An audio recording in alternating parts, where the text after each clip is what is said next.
We are in the process of moving our student organization self-generated funding to off-campus accounts. So I'd be curious, maybe another conversation, how many of you all have that and how that's, I guess, not being managed by you all, or kind of the education or lack of education you might provide for students in that. But also 25 Live, we use 25 Live as our event scheduling system. I guess sort of the back, I don't know, the front end of that is 25 Live. So they are required to do that. We just set a limit on how many students can have access to those systems. But yeah, those are just two off the top of my head that we kind of really, event management pieces, how to manage your events, how to run an event on campus, how to function on our campus operationally within the systems we have in place. So there's just some other things off the top of my head that are in our required trainings. We are in the process of developing kind of a 2-minute toolbox type videos, or kind of those short type of training videos. So that's a project that we're going to be coming up on. I need to stop because my 2-year-old is stuck on a toy. So I feel that problem deeply. We have 7 training modules. Ours is, I'm looking at our list. We do a nuts and bolts, which is just basically like, here's how we define a student organization and what the registration process looks like. We do benefits and resources available to them. We do a module from our student union and event services team about how to book space and reserve space and marketing on campus. I do a DEI section. That's actually our longest video at 20 minutes. All the rest are somewhere between like 5 and 15. And the RSO responsibilities, which is Clery Act, Title IX, and Office of Student Conduct. Just general, some like leisure, just, you know, a very short basics of leadership. And then our Engage platform, which we call the Involvement Center. We do a little tutorial on that. That's our 7 modules. We have put it for our organization registration process. That's the only thing that's required for like conflict management and even like budgeting too, which is kind of odd for some people. That's all optional for us. But for the registration, we include basically, I think, everything that Marnie said. And then our risk includes hazing, sexual misconduct in Title IX, food and fire safety as well. It's a big one. And then oh my God. Disabilities, I think, is one of them. And then another one that I should know off the top of my head. But all of them are actually combined into one video. So they're only watching one video, and then they have like a 20-question quiz that has to be 100%. Like I said, we talk about everything Marnie said, like the Engage platform, benefits of being an org, how do you get a mailbox, all that like basic stuff, plus the risk management is combined into one. And then we have a second video that's required, that's our Exploring Diversity, that talks about diversity. And it's also about 20 minutes long and has its own quiz as well. Last year, when we first did this all online in like 20 days, you know, we put it all into one video, but now we've kind of developed them out a little more and we've separated them. So that's what ours looks like. I dropped my program in the chat. Put the link on it if anybody's interested. I've been doing the hybrid program for several years now. It works pretty well, actually. We're getting to flex around and say, you know, when instead of switching everything to online, we said, let's move some stuff there and free up time for in-person interactions and try to go a little deeper on some topics. Just try to address some of the culture we had on campus at the time.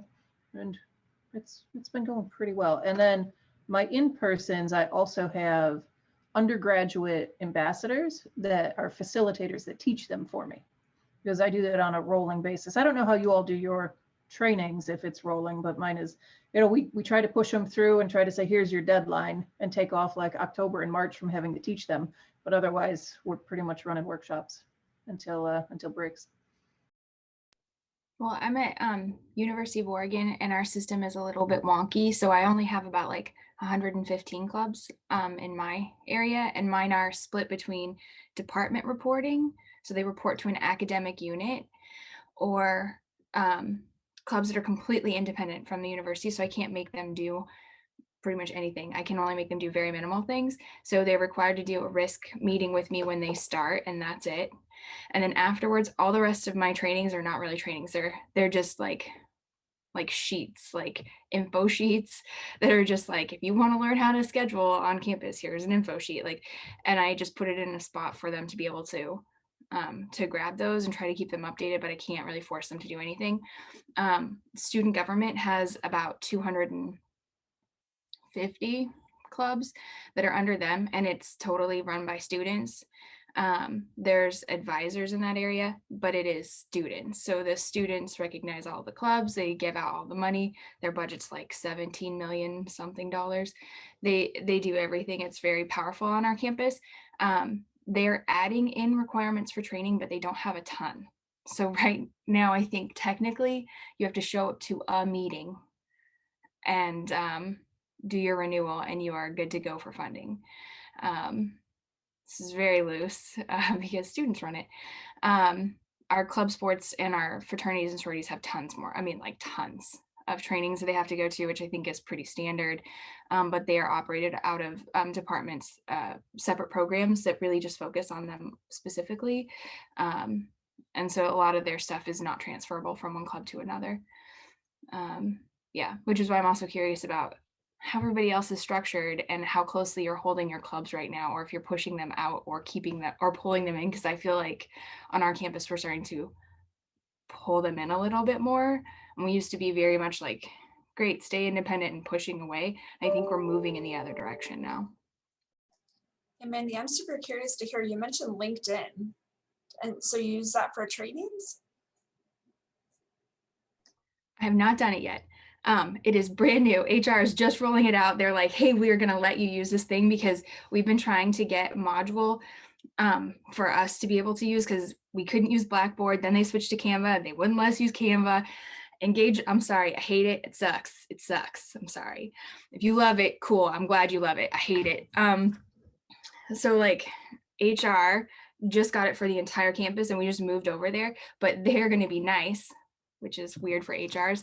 And they're going to let us use the platform. So they just did a tutorial on how it's all set up, and like, you can do the timed stop thing. You can do separate, like break it down into 3-minute topics, so that if you have like a whole budget module or a whole risk module, you could have like, this one's on why you can't have ice at your event, and this is why you can't have fire, like, but then you could break it down into subcategories so they can just watch little tiny snippets and pass them, and then you can add a test at the end. And the no skip thing is a really big deal, and I believe that it'll also do certificates and things like that, but it will also link to any professional LinkedIn page you want for yourself. So if you take anything, it'll also be on their sites, which is really actually pretty cool, and why I'm more interested in that one, because then as a student leader, you could say like, yeah, I took a risk management module, or I took an event management module, or a marketing one. And that's the kind of stuff that students have a really hard time translating, I think, to their resumes, is like, yes, I really did these things, and yes, I did them well. So that might help with some of that post-graduation stuff. So I am, in the words of many people, cautiously optimistic that that's going to work out and that won't waste my time when I start making these videos, because we have not made videos before. We've just been doing those sheets. So yeah, and I have no idea how much it cost. I gotta believe it's a lot, because like HR for the whole campus is paying for it, so it's probably a lot, but could be worth looking at. I'm impressed they're letting you play with their toys. Because mine definitely, they've got a great like annual compliance training we all have to go through, and they've done a lot better than they used to. No, we can't get anywhere near any of that stuff. Like, absolutely not. None for you. But. So Mandy did pose another question about how we hold on to our organizations if they're off campus, or if we're holding it. Mandy said it better. how we're managing that from a Is that distance or? like reporting? Yeah, is that it's that reporting thing? Like, are they part of campus? Are they independent of campus? Do you take responsibility? Like, is there a line of responsibility? Like, we will sponsor a specific event and that event is us. And if something happens and the place burns down, our lawyers will step in and our insurance steps in. Or are you the kind of folks that are like, nope, it's all you? Our general counsel is very adamant, and it is at the beginning of our definition of what a student organization is, that they are separate entities from the institution and are not considered an extension of the institution, that they do not have access to our tax exempt status, EIN number, nor will they be represented by general counsel. Literally every time we talk to them, it is a reminder that they are separate entities from UNLV. So when you say that, Meanwhile- sorry. So when they say that at UNLV, I guess with the funding structure at your institution, when student groups, if they are receiving funding from the institution through student fees, how are they to navigate with contracting? So what does that process look for? And so when they engage or enter into a contract on behalf of the university with student dollars, what do they say then? That's a hilarious question, because Okay. we have on-campus accounting for our student organizations, which we do not. UNLV is very strange, and our organizations do not have access to use university accounting.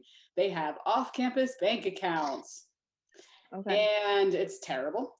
And we have the way that our student government funds student organizations is Mhm. basically, if I'm a student organization, I have to register with the Nevada System of Higher Education as a supplier, the same way that like a company that comes and paints campus has to register as a supplier. So do our student organizations. They have to register as a supplier. They go through the funding process with student government. So student government might give them money.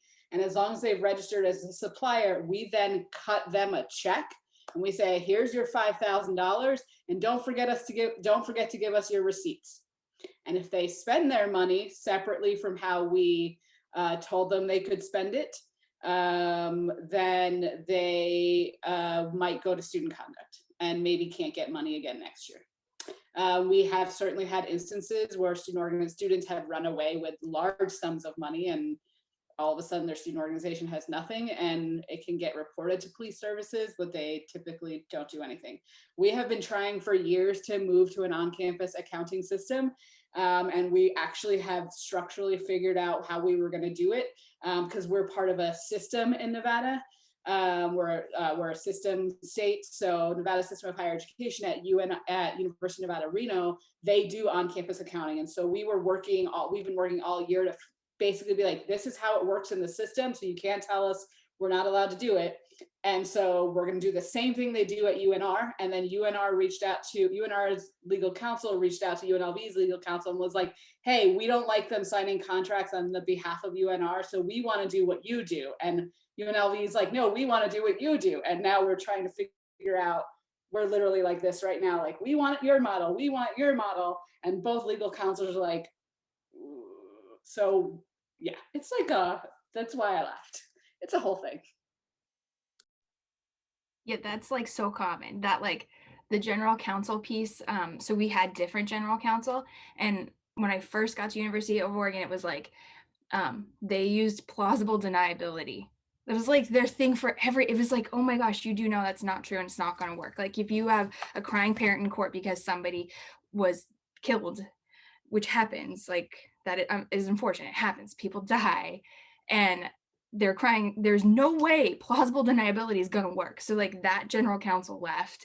Then the next one was like, we need to pull everybody close and they all have to follow all of our rules all the time. And we can't have any independent clubs, and you're either us or you're gone. Like you're just any random person and we'll just turn you into the police or whatever. And they tried that, which was really weird. I think that was actually worse. Yeah, that was really worse. And then now we're with this new general counsel that's like, well, stuff happens, but clubs are very important for lots and lots of different reasons, and they understand that.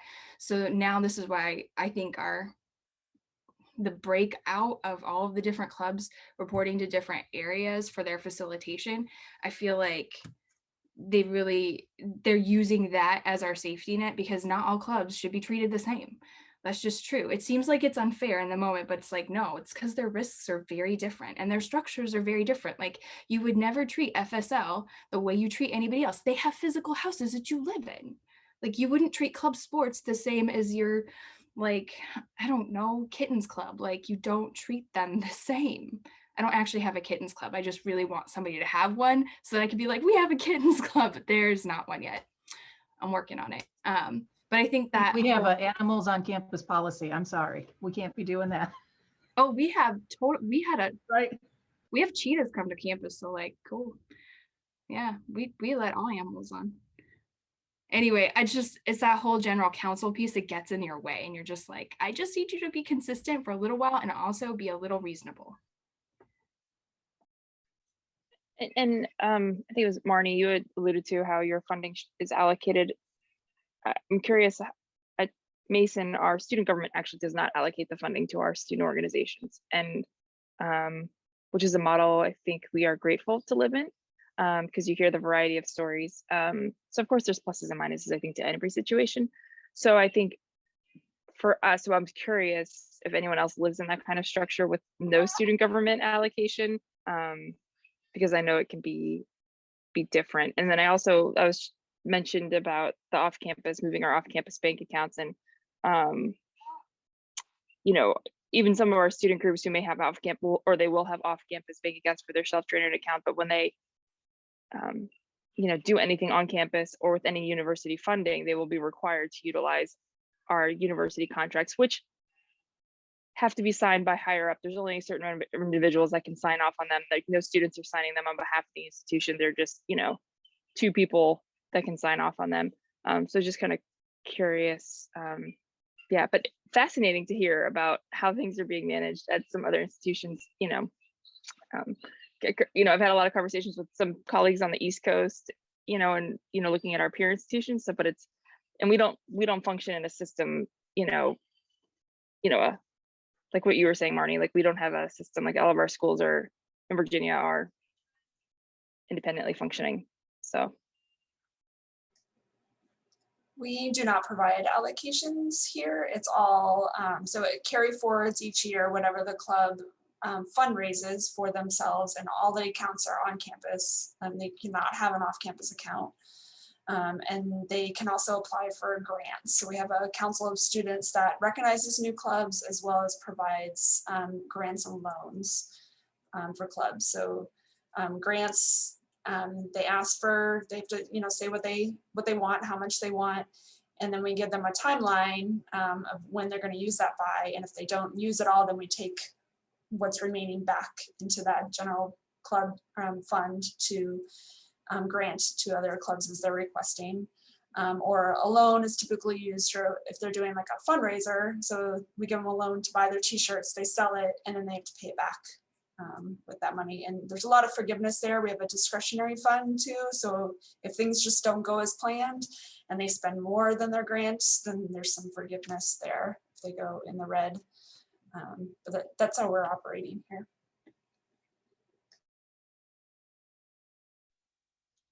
I was going to say, at the University of Maryland, one of my particular pain points is that there's not currently a distinction. I think we all, and Mandy, we actually at one point had a Corgi Appreciation Club. So they're the example I always use.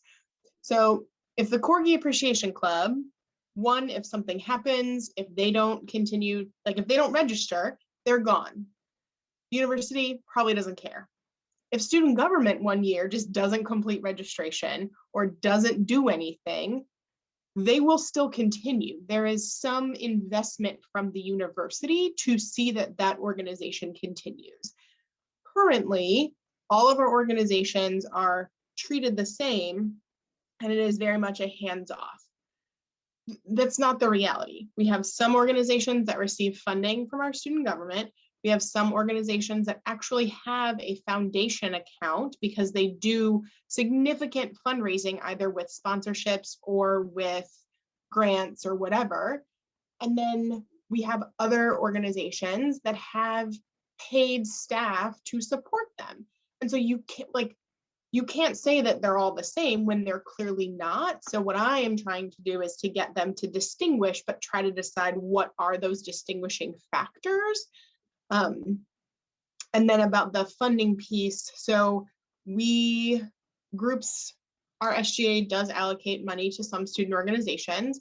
We manage that money, and we are the ones who pay for things for them. So like, we don't cut them a check. They basically have to request for us to pay it. So we are the ones who do all of the contracts. And then similarly, I forget who said it, but we have people above us that sign it. So if they're using university money, student organizations are not allowed to sign contracts. Now, if they're using their own self-generated revenue money, and we allow our groups to have off-campus bank accounts, so if they're using money from an off-campus bank account, we can't really stop them from signing contracts. And there's no one other than themselves who would sign the contract. We do have a undergraduate and graduate legal aid office. And so they can review contracts for student orgs. They really don't. I don't know that student organizations really utilize that service, but it's available. And then, Sarah, I have very strong concerns about off-campus bank accounts.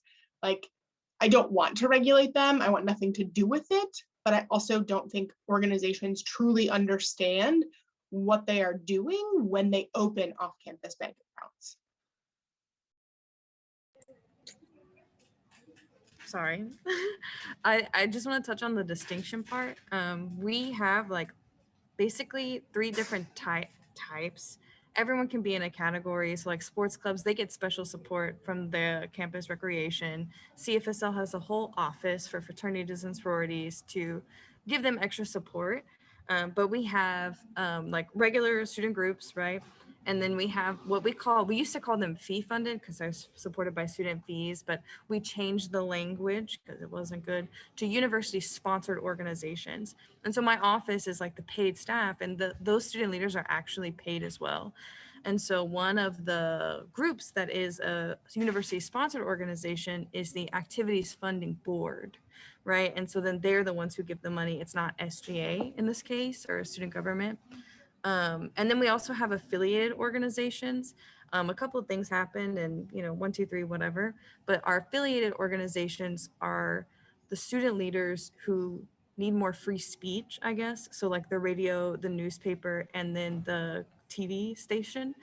Those 3 groups are affiliated. So they still have like supportive staff from the Center for Student Media, and they're still paid, but they're paid a little different in the business world, and they don't technically have to register with us anymore, which is very interesting.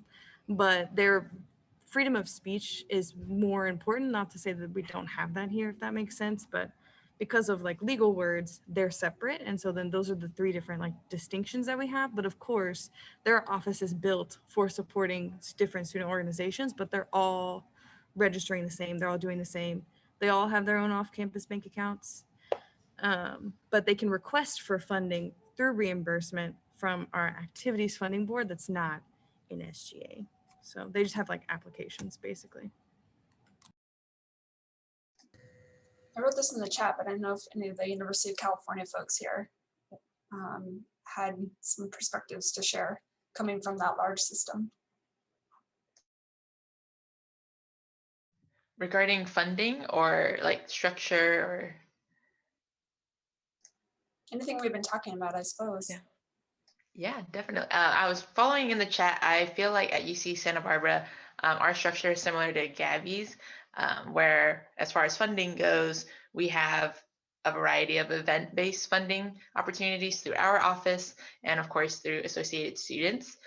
But really, we always share that they can apply for funding through different departments, university center, again, associated students.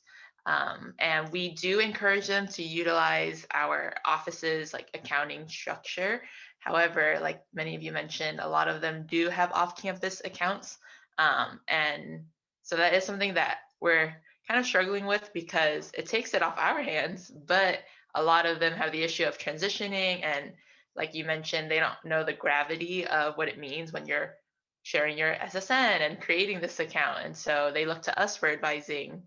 But then we can't do that because we're also kind of hands off in that sense when you go off campus.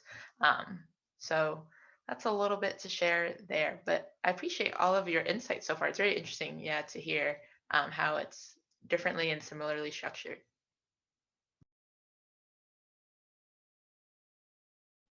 I would say for us, one thing is unique is that we call them agency accounts or on-campus bank accounts, and make them required in order for them to have events on campus. So if they want to have reservations, anything like that. In addition to if they want to have access to our grants, they also need to make an agency account through the university as well. We do have some instances, like some of my academic groups, they have like their own accounts, like through College of Engineering, College of Biosci, but normally we just have them keep it in their own on-campus bank account. They can open an off-campus bank account, or some even have like an EIN number, but we just say, hey, here's the form. If you want to do it, go do it. But we don't try to get in those sticky situations. Sarah, I was going to say, here at the University of Toledo in Ohio, we have kind of a similar structure, I guess, to you. Our student government had a falling out and kind of split in the early 2000s. So we have now our student government, and we also have our student allocations committee. And our student allocations committee manages the $400,000 that goes to student org. So that is kind of divided up into 3 pots of money. So we have our organizations that request annual budgets each year. There is special funding for like one-off event requests and different things like that. And then they also have a pocket of money for like conference registration, travel, things like that. So any student organization can request special funding or from the conference travel. The annual budget, you have to have been a student organization for at least 2 years before you can request like a large sum in your annual budget. So our new student organizations can request up to $200 in those first 2 years. And then once that 2-year kind of like probationary window is up, you know, if they want to request $10,000 in their annual budget, you know, they can request that. Doesn't mean they're necessarily going to get it. And then in terms of the way we handle things, so we don't do reimbursements. So we have a university purchase card that is specifically utilized for student organizations. So our accountant has that. Student organization leaders, when they need to purchase supplies or things like that, they reserve the card through her. They come in, get the card, go get whatever they need. If it's something they need to order on Amazon, she typically takes care of that for them. And then she handles kind of the end of the month reconciliation of the account and everything like that. So kind of similarly, my fee funded groups, which include radio, TV, all of those, and the student governments, we have staff in the department. It's our trustee student orgs is what they're called. So we have staff that work with them on financials. So getting things purchased for their own group, or if they are funding others. So they have staff, and then we have staff to make sure all of the purchase requests and everything else gets handled that way. It's a carve out that we've kind of formalized. Instead of just like, my buddy next door happens to run that part of it, we've formalized this little area a little bit to try to support those groups a little differently from the rest of our groups, which I do split into a couple tiers, but I don't really distinguish. Like, if they have a foundation account, good for them. If they have an on-campus bank account, good for them. They'll go work with that staff here. I track it because those folks are always like, hey, who's in charge of these accounts now? So I've got a little, mark so I can at least pull a report and say, oh, here's your new students that you have no idea because they graduated. Here you go. But we kind of, and we've got that structure to let them figure out how they want to do that.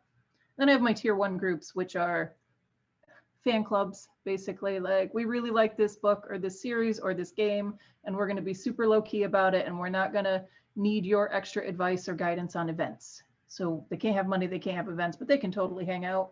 And they don't have to do all of the other workshops everyone has to do. Good for them. There's like 50 on average out of my almost 700. So yep, you go over here and play and have a good time. It's okay. Structures are really interesting. Last year, I had this big proposal. Happy to share it with anybody who wants to see it, on re-envisioning the tier system based on risk management and the types of activities that groups are involved in, and coming up with this new, like, what would they need and what would that look like? And I had this whole proposal doc, and then COVID happened. So I didn't have to make the switch, which maybe I'm okay with that, putting that off another year. It's all right there. But it's something that we're definitely going to be revisiting on how can we support them and making some more differentiations based on groups that travel and spend the night a lot.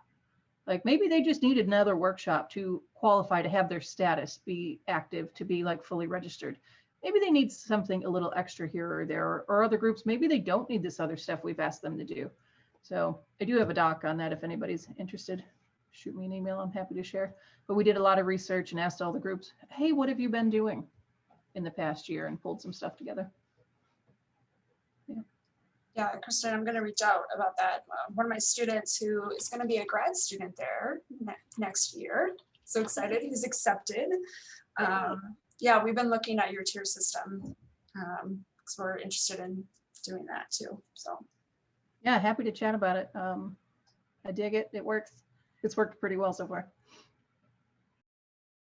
Is anybody else terrified at how many groups are going to re-register and how many are just going to fall away forever? Because I've got a feeling I have Constitution renewals due right now, and I still got 30 to go, and they're due today. 2 days ago, there were 130 to go. I'm like, okay, what are y'all doing? Are you actually coming back or not? Like, how many of these groups are just going to say, no, we're done? I try to keep up on them. I do roster requirements like 2 weeks after the involvement fair. Here, submit a form and tell me your Engage platform is correct. Like, at least tell me that. And then if you don't, are you even a club now? No, you're not. Okay, bye. And then I drop them from the system to try to keep that short up a little. But we lost a lot last year, and I wonder how many we're going to drop this time. I've had 46 drop throughout the year, but I've had 55 new ones anyway throughout this year so far. The student was just asking for that earlier today. It's like, well, Kristen, I have to ask you, how many other staff members are in your office, or are you managing all 700 plus yourself with all the, like what you're mentioning? I'm like, whoa, we don't even like, we don't, yeah. So just curious, because I'm like, we've gotten to a point where we don't require them to resubmit their constitutions every year. I mean, we don't have, so I have a staff member that works directly with the student orgs. We have one assistant director for student organizations that oversee the 400 plus, the whole process and everything. And so, and then she has a graduate assistant, and then she has a team of students. But we're like, next priority for our office is to get another staff member to manage our student organizations. And we don't, so I was just curious, like staffing wise, how are, like listening to you talk, I'm like, how do you do other stuff? You know, so I'm just like curious. It's me. It's an office of me for this. Now, like the fee funded groups, they're like our trustee orgs, they have their own office support. So they only kind of touch on mine a little bit. Greeks have extra support, club sports have extra support, but everybody, the 700 still have to come through mine. About 100 of them are from regional campuses. So they touch on some of my requirements and trainings and all the data management, that's still me, but some of their other stuff is handled on that. But so the other 600, they're just mine.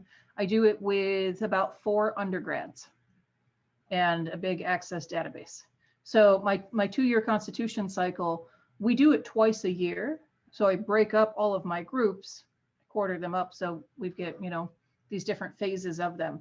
So this chunk goes this fall and then goes again in 2 years of that fall. And then we do another round of them in the spring for another chunk to kind of stagger it, because I can't look at all 600 at once, but I can do about 150 in a 6-week period that we ask them to get them in. And I do it off of my students. And then when we're in the office, I utilize those front desk student workers that are just hanging out, answering phones, doing their homework. They get to read the constitutions and process them, and they feel like they're cool for getting to do stuff like that and telling people no, that's wrong. This year, it's just been me and my guys doing it all virtually, which is challenging, but we've been able to do it pretty successfully. It's a busy week right now for it, but yeah, it's all me just kind of doing it.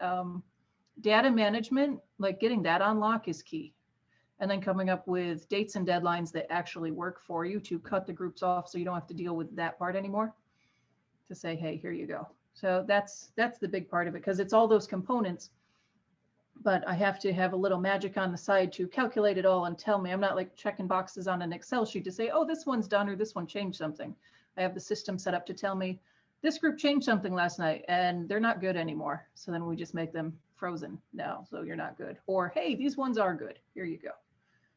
It's a lot of mail merging. Honestly, I send a lot of communications to the groups at least once a month. I have cracked the code on how to do a color-coded mail merge. If anybody wants a little tutorial on that, happy to show you because I think it's cool because I'm a nerd. But if it's good, it's green. If it's not, it's red automatically. Doesn't matter what the field says. So yes, I love a good mail merge. So I worked through it, but if you ever want to chat about that structure and some of those things on versus your structure where you're at, I'm happy to talk on it too. Like what I have to do to get those done.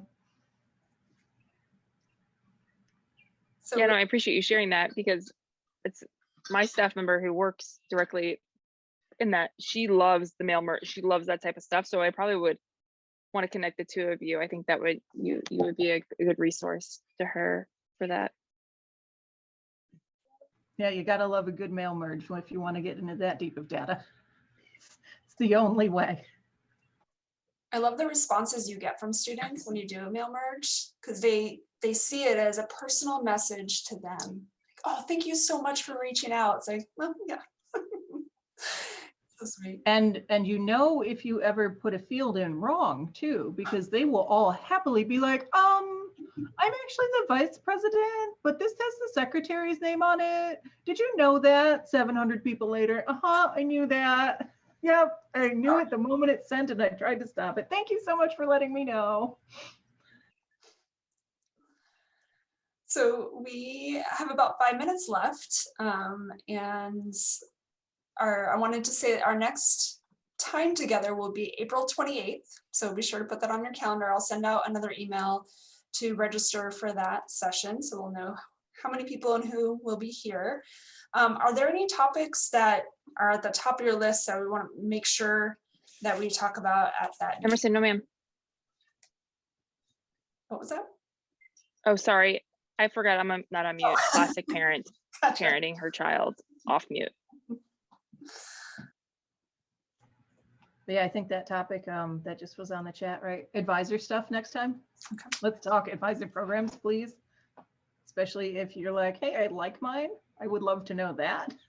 Otherwise, we can all say, this is what I wish one of them did, but I don't know how to do it, which happens. It's okay.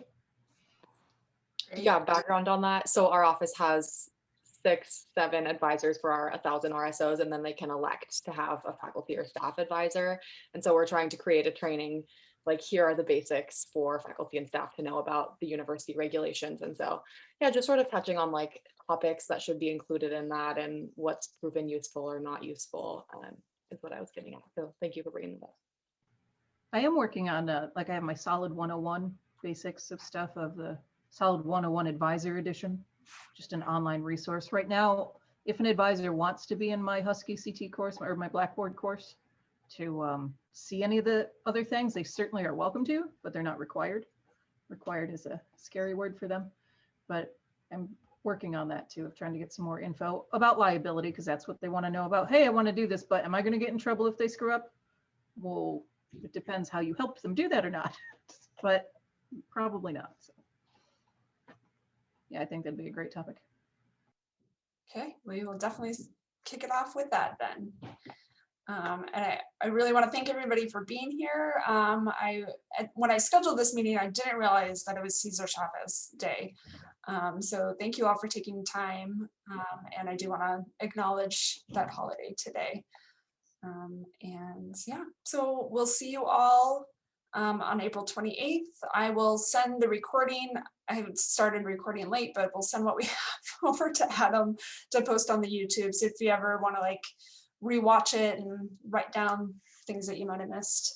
And I think we can download the transcript from the chat as well. So keep everyone's emails and notes and that kind of thing. So, all right.